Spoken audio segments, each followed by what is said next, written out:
Semana passada, a gente revisou sobre o sistema genital masculino. E hoje nós vamos falar de nós, mulheres empoderadas, sistema genital feminino. A gente vai conhecer um pouquinho mais de nossa anatomia, sobre saúde íntima, enfim. Vamos começar com a anatomia do sistema genital, que a gente pode dividir em órgãos externos e internos. Órgãos externos, na parte da vulva, a gente tem o monte do pubis, que é a região de tecido adiposo, sobre a sínfise púbica. Também temos os grandes e pequenos lábios, que são as dobras de pele que protegem a abertura vaginal e a uretra. Clítoris, que é um órgão com grande concentração de terminações nervosas, que tem como único intuito disponibilizar prazer, né, feminino. Vestíbulo, que é a região onde se encontra o ósseo da uretra e a abertura da vagina. Sobre órgãos internos, a gente tem a vagina, que é o canal muscular que liga a vulva ao útero. Útero, que é o local onde ocorre o desenvolvimento do feto, é dividido em fundo, corpo e colo, cervix. Tubas uterinas que transportam o óvulo do ovário para o útero, é onde geralmente ocorre a fecundação. Ovários, glândulas responsáveis pela produção de óvulos e hormônios, estrogênio e progesterona. Vou colocar aqui do lado para vocês acompanharem. Agora sobre hormônios e ciclo menstrual. O ciclo é regido por 4 hormônios principais. E para não esquecer, pense neles como pares de origem. A gente tem hipófise comandantes, FSH e LH. FSH significa hormônio folículo estimulante, que estimula o crescimento dos folículos nos ovários. E LH é hormônio luteinizante, o gatilho que provoca a ovulação. Ovários executores, que tem o estrogênio e progesterona. Estrogênio prepara o endométrio, parede do útero, e as características femininas. E a progesterona mantém o endométrio espesso e confortável para uma possível gestação.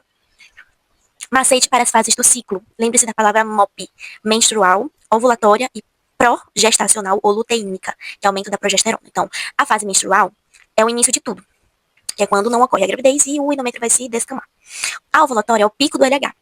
E a progestacional ou luteínica é o aumento da progesterona, como eu falei para vocês. Macete de memorização. Tuba uterina. Pense nela como um tubo de ensaio da natureza. É lá que o encontro das células acontece, a fecundação. Estrogênio versus progesterona. O estrogênio edifica, constrói a parede do útero, o endométrio. E a progesterona preserva, mantém esse endométrio espesso, né? Mantém essa parede firme. FSH versus LH. O FSH forma o folículo e o LH libera o óvulo. Então, essa é a diferença. Agora vamos falar um pouquinho sobre os cuidados com a saúde íntima. Manter a região íntima exige mais equilíbrio do que produtos caros, né? A vagina é um ecossistema autolimpante. Primeiro de tudo, não coloque sabão líquido ou qualquer tipo de sabão, sabonete, na região interna, né? Porque a vagina se autolimpa, como eu acabei de falar aqui. Então, o ideal é lavar apenas com água mesmo, que ela vai liberar esses resíduos que não é pra ter. Lave apenas a parte externa, use água e sabonete neutro. Se você quer usar sabonete, pode ser um neutro, que não altere o pH da vagina, ou específico para a região apenas na parte da vulva, então não coloque dentro, só na região externa. Nunca faça duchas internas, né, como eu tô falando pra vocês, pois isso destrói a flora bacteriana protetora, os lactobacilos. Movimento de limpeza. Ao usar o banheiro, limpe-se sempre de frente para trás, para evitar que bactérias do trato intestinal migrem para a uretra ou vagina. Na nossa região de trás, né, tem muitas bactérias que podem prejudicar a saúde íntima da nossa vagina. Então, o que a gente tem que fazer? Tem que limpar de frente para trás, para não deixar que venha para a parte da frente. Hábitos saudáveis. Prefira algodão, né, calcinhas de algodão, permitem que a pele respire materiais sintéticos retém calor e umidade, o que favorece a proliferação de fungos como a candidíase. Durma sem calcinha, também é uma dica muito necessária. Sempre que possível, deixar a região ventilada durante o sono. Cuidado com roupas justas, né, o uso prolongado de calças muito apertadas, aumenta a temperatura local e a transpiração. Então, prejudica aí a saúde íntima. Atenção aos sinais. Fique atenta às alterações no odor, cor do corrimento ou coceira. Corrimentos transparentes ou esbranquiçados sem cheiro são normais em certas fases do ciclo, como a fase ovulatória. Mas se houver desconforto ou algo estranho mesmo, o ginecologista deve ser consultado. Vamos finalizar falando do ciclo menstrual. A menstruação, gente, é como se fosse uma limpeza, né? Como é que acontece? A casa, que é o nosso útero, estava preparada para receber um bebê. Mas, como não houve gravidez, a parede interna, que é o endométrio, descama e sai.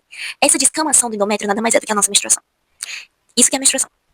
E aí, todos os hormônios estão em nível baixo nesse momento. Por isso que a gente tem vários sintomas de cansaço, né, de dor, enfim, tudo que já conhecemos. A reforma, fase proliferativa. O que acontece? O corpo começa a reconstruir a parede do útero, o endométrio. O cara, estrogênio, é o pedreiro que levanta a parede, o hormônio estrogênio. O evento, no meio do caminho, acontece a ovulação. O óvulo é liberado para ver se alguém aparece. Entendeu, né? Para acontecer a fecundação. A decoração, fase secretora. O que acontece? O útero fica espesso, fofinho e cheio de nutrientes. O cara, que é a progesterona, é a decoradora que deixa tudo confortável. Faz com que o útero esteja preparado para receber um feto. O fim, se nada acontecer, a reforma é cancelada e o ciclo volta para o passo 1, que é a menstruação. Então, a menstruação ela não é a última parte, ela é a primeira parte, porque é quando o útero não recebe um bebê. Então, o endométrio, que é a parede do útero, descama em forma de sangue, e aí dessa menstruação. E aí vai ocorrer o ciclo novamente. Então, FSH fomenta, faz o óvulo crescer. Estrogênio erige, estica a parede do útero. LH libera, faz o óvulo sair, ovulação. Progesterona prepara, mantém o útero pronto. O estrogênio faz a parede, a progesterona mantém a parede. Se os dois caem, a parede cai, que é a menstruação. Então, essa foi a maneira mais simplificada que eu achei pra explicar a menstruação pra vocês. E é isso.